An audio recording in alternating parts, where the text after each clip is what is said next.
Hey everyone, welcome back to the channel. So, you know how much I love diving into the tech world, and today we're taking a critical look at one of the biggest players in the game, Samsung. They make some seriously impressive devices, but nobody's perfect, right? We're going to be talking about some of the biggest flaws we've seen in Samsung devices over the years. The things that make you go, why'd they do that? We're going to keep it real, keep it honest, and hopefully help you guys out if you're thinking of picking up a Samsung device in the future. Make sure to hit that subscribe button and ring the bell for more tech insights. So, when I think Samsung, the first thing that comes to mind isn't always battery life. It's kind of a mixed bag, to be honest. On one hand, you have some phones like the S23 Ultra, rocking a massive 5,000 mAh battery that can easily power through a full day, even with heavy use.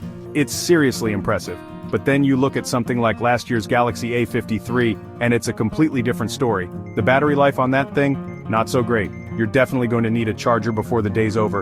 And don't even get me started on the battery life of their smartwatches. It's like they expect us to charge them every night, which, I mean, come on, is that really necessary? Samsung needs to find some consistency here because inconsistent battery life is a real pain, especially when you're depending on your device throughout the day. Okay, let's talk about software updates, which is something Samsung hasn't always been the best at. They've gotten a lot better in recent years, I'll give them that. But we've all been there, waiting for that sweet software update to drop, only to be met with delays and more delays. It's like they're holding the latest Android version hostage or something.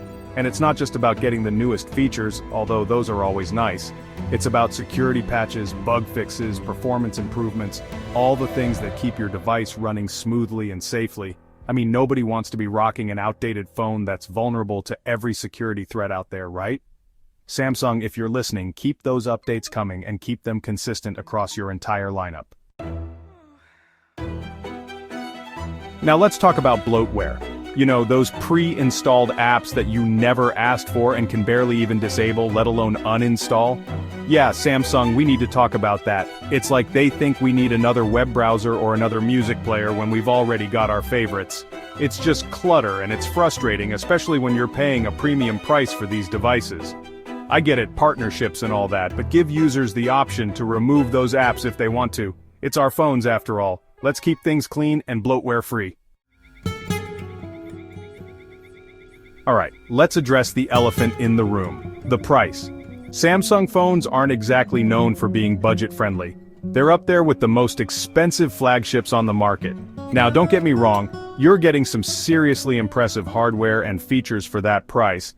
But the question is it worth it? Especially when you consider that some competitors offer similar specs at a lower price point. I think Samsung needs to find a better balance here. They need to make sure their devices are priced competitively and offer enough value to justify that premium price tag. The last thing I want to touch on is customer service, which is something I've seen some mixed reviews about when it comes to Samsung. Look, we all know that dealing with customer service can be a bit of a gamble, no matter what company you're dealing with.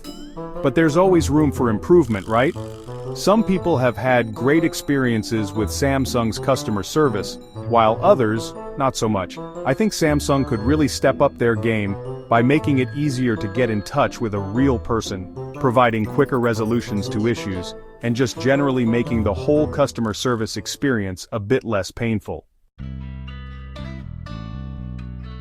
Thanks for watching. If you found this video helpful, don't forget to give it a thumbs up. What are your thoughts on Samsung? What's your biggest frustration with their devices? Let me know in the comments down below. And remember to subscribe to the channel for more tech reviews and insights.